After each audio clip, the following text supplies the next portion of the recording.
Hello again, I'm the wine and behind the camera is... The rum! Hello everybody! So if you're wondering where the rum is, he's still there, it's just we're shooting today in our small Dublin flat, which makes it a bit hard to maneuver around with the camera.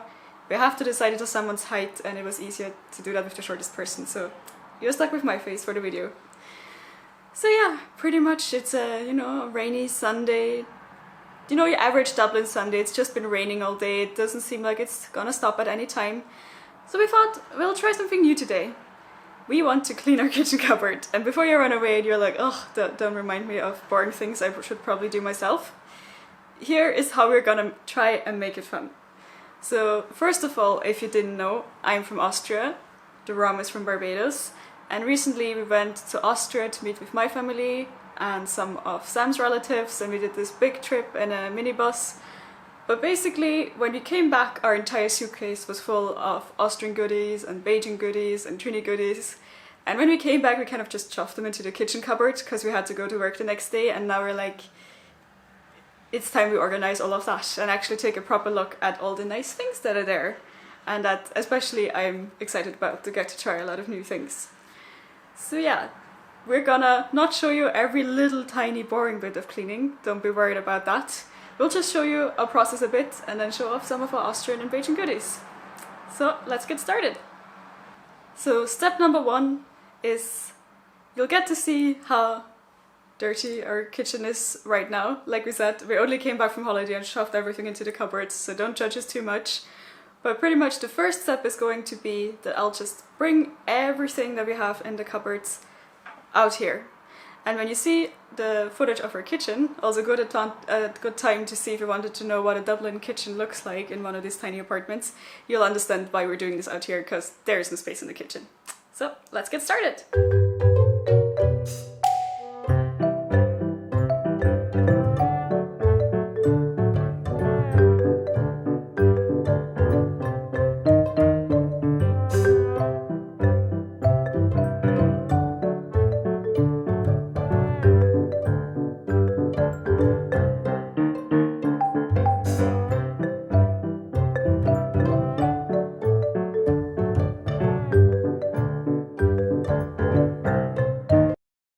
Yeah, so that plan about just putting them on the table, yeah, this always happens. You always have more stuff than you think you actually have.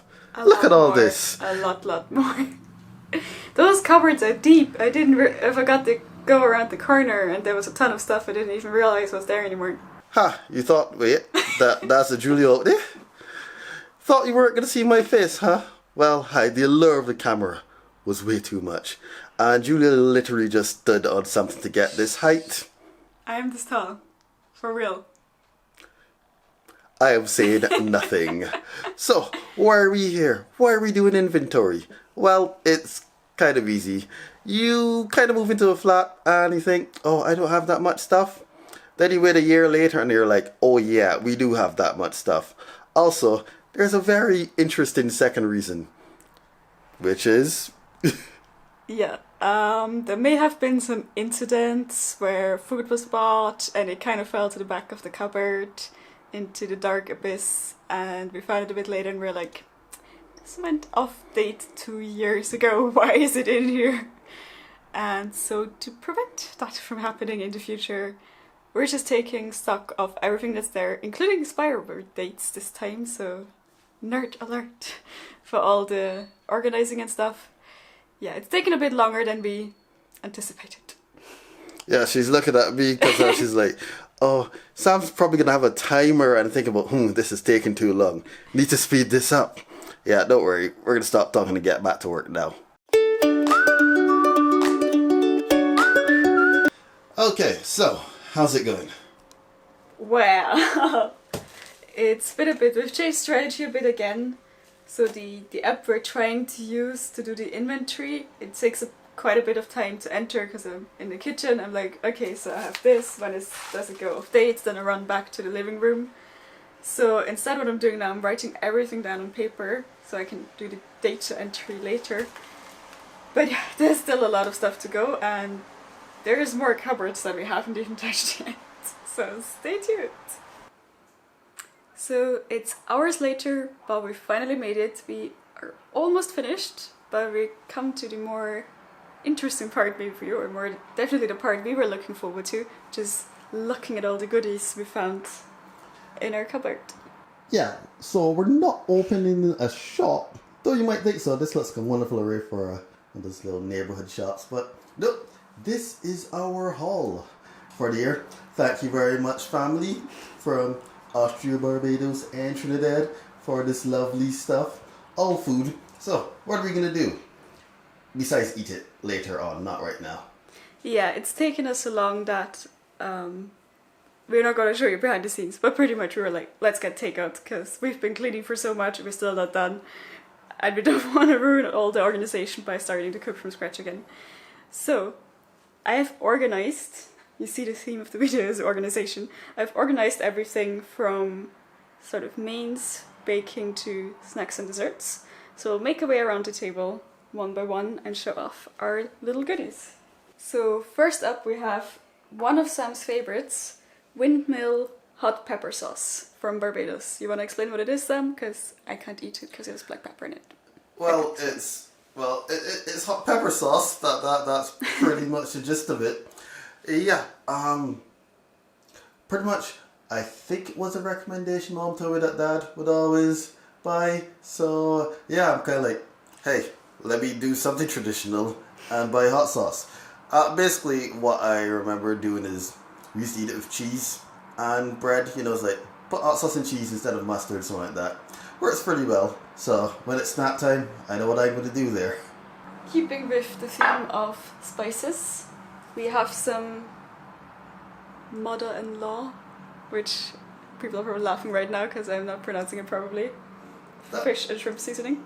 Yeah, you're good. Yeah, mother-in-law. Mother-in-law. Yeah. Mother-in-law. Yeah, fish and shrimp seasoning. Yeah, so self-explanatory once Real again. Trini flavor, it says. Yeah, so this is from Trinidad here.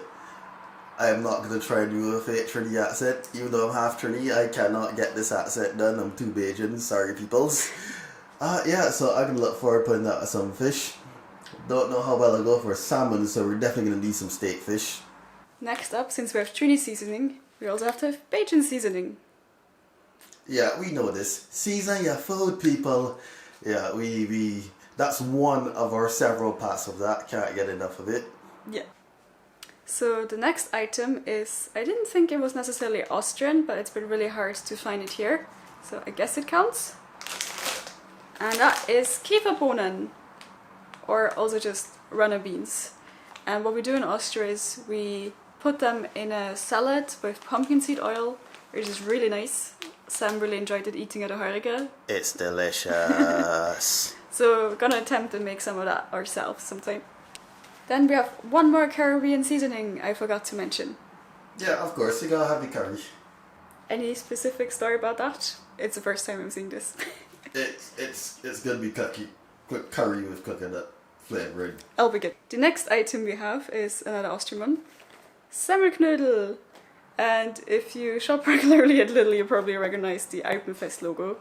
So usually for like around Oktoberfest, they have some Austrian, German and Swiss products at Lidl. So we've already, part of the kitchen clean was also to make space so we can go overboard and buy tons of stuff when this is about to happen in September, because Oktoberfest starts in September. Fun fact for you out there. They're dumplings, by the way, I forgot. I just realized I didn't explain what they were. They're dumplings. Also from the same range we have Eierspätzle, which are like pasta, but not. You eat them with stews and things. They work well with goulash. Yeah, I'd call them some form of egg noodle kind of thing, even though they're not really noodles. They taste good, that's what matters.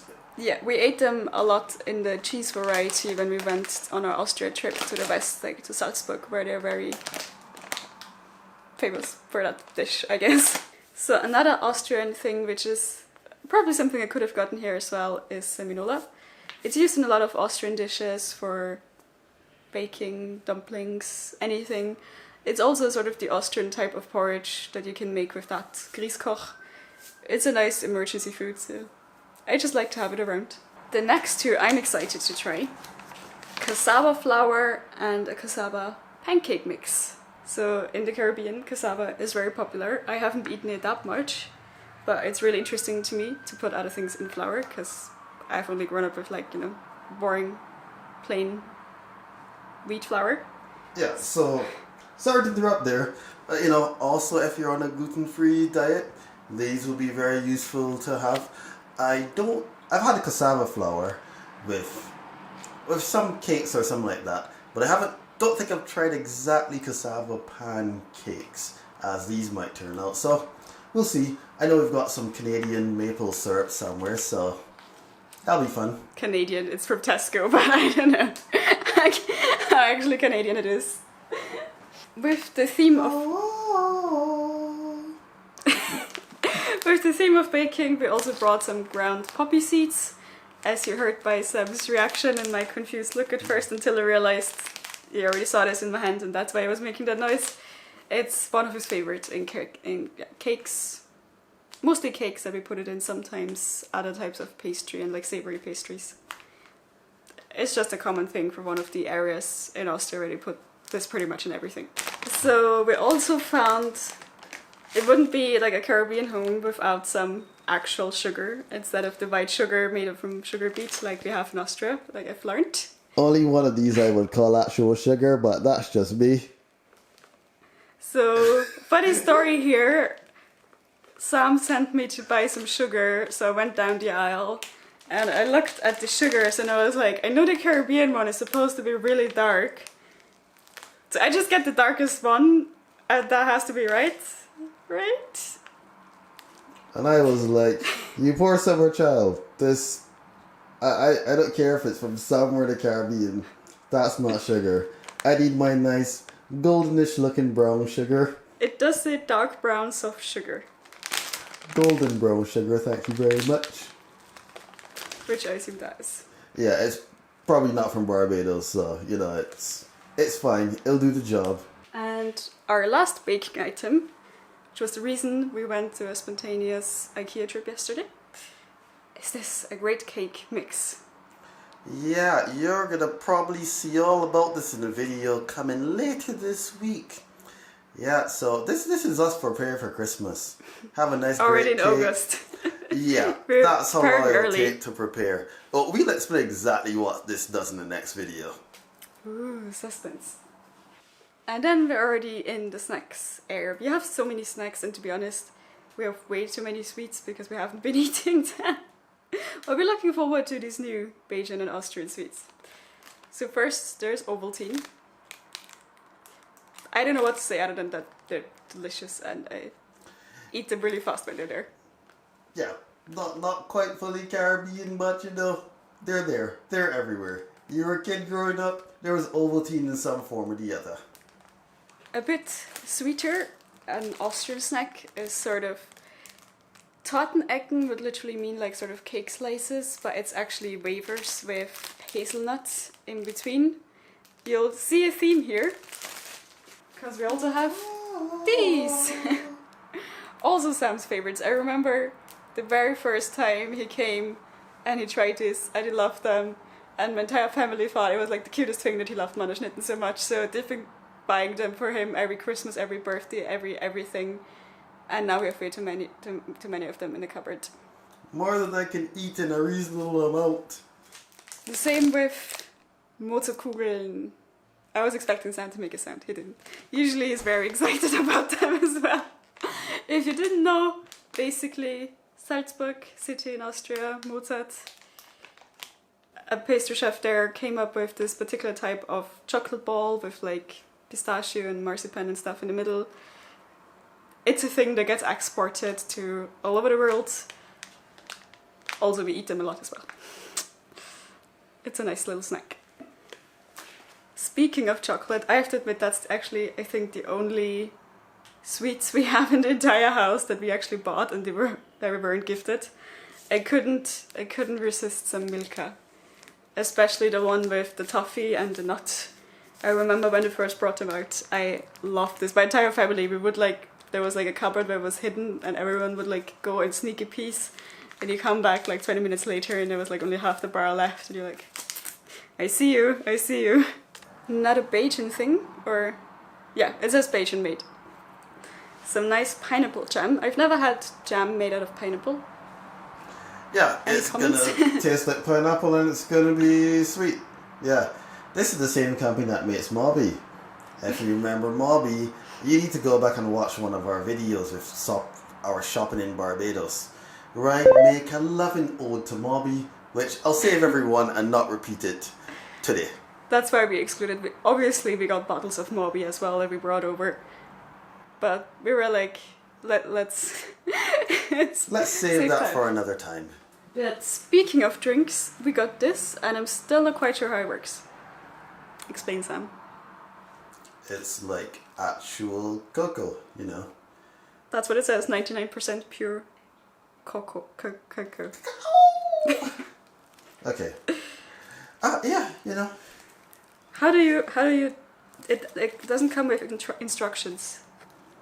Alright, I have to check exactly before I can remember. You can like slice off a piece and it with some milk, some spices, something like that. It's really strong, so you don't go jumping like half of this in your thing unless you like dark chocolate and bitterness in your life. But yeah, I'm looking forward to it. I don't think I've had this specific variety, so that should be cool.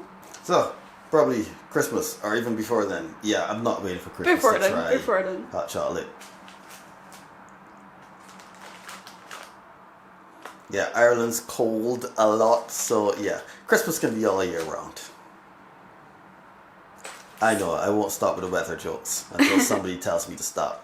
Don't tell me to stop, please, I like them too much. So, speaking of snacks, we also have two more Bajan ones, Shirley biscuits and tea time, which come in a lot of flavors. We have the Shirley biscuits that are coconut and the chocolate tea times, because the vanilla ones have gotten eaten by all my colleagues already. Yeah, we kind of carried them to work when we came back and, well, they disappeared with quite quick haste. Indeed. Another definite favorite of mine, plantain chips. Yeah. We all know how much you love a plantain. I'm like the easiest person to get gifts for, souvenirs for. It's like, just give me plantain chips and I'm happy. I don't care if I can buy them here. It's like, you give me plantain chips, I'm happy. Another Austrian snack, probably the healthiest out of all these snacks, is dried apricot. So you're probably wondering, why dried apricot of all fruits that you could dry? Well, there's this area in Lower Austria, as you'll find out from one of our other videos, that is quite famous for apricots, and they do apricot everything. Dried apricot, apricot jam, apricot alcohol, apricot knödel, apricot everything. And then we also have some not so healthy, well, this one isn't Austrian, but Austrians probably know this, and Sam was like, maybe it's interesting for the Caribbean people. It's just a chocolate bunny. To be honest, yeah, maybe the more popular ones would actually be maybe different brands in Austria, but it's Lindt, so nice chocolate. And then the last two I included mostly to not scare the Caribbean people, but maybe it's funny. So basically the same company did this that Sam loves. They also do something that would probably freak out Caribbean people. So they do chocolate banana, which, for example, for Christmas, well, for St. Nicholas Day, comes in this outfit. It's literally just chocolate and sort of fake banana goo on the inside. I don't like them much. I'm not sure Sam would like them either, because every time there's a fake taste of something you could get for real in the Caribbean, he's like... Especially coconut. Tis. Shame. Speaking of which, the other thing to do, which is probably the biggest offense to Caribbean people, is the same, like by the same group, is rum coconut balls. So it's like a chocolate ball with a filling on the inside that has coconut flakes and rum. It's like, yes, I've tasted enough Caribbean rums not to call this rum anymore. Yeah, I'm not gonna make Sam eat this. And that's pretty much it from our most of our haul. Of course there's some rum, there's some mobby, but you've already seen these things, so we didn't want to repeat ourselves. Maybe let us know in the comments if there's something, you know, Austrian or Belgian or... Oh, that's a food then. Because it's dinner time. It's been literally taking us all afternoon. So yeah, if there's, you know, you have a favorite Austrian food or Belgian food or Trini food or maybe something from your country where like if you go and move to another country, that's the one thing you'd definitely bring, let us know in the comments, and you know, we'll just show you some final glance about what we managed with our big cleanup to do. Oh no, wait, actually there's more stuff because the app.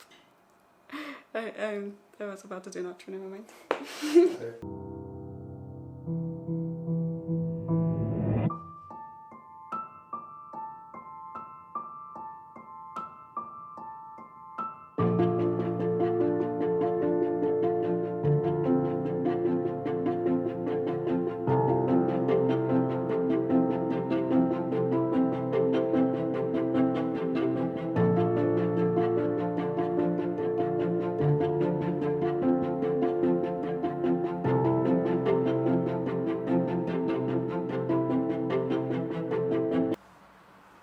So that was it. That's our cleaning adventure done, and pretty much also a weekend, because it didn't take us the entire weekend, but it's been taking us quite some time. So what we did is basically we took out everything from all the cupboards, cleaned the cupboards themselves, and then put stuff back, but we also wrote everything down, like exactly how much of this do we have, what's the expiration date, and the fun next step, like I'm an intern somewhere, I get to do is like all the data entry into a new app that we're trying just to keep track of everything, and the app is supposed to give you notifications and everything. So if that really works out, if you're interested, let us know in the comments. Maybe we'll do a video on how to what app it is, how it worked for us, and just some tips on how to use it.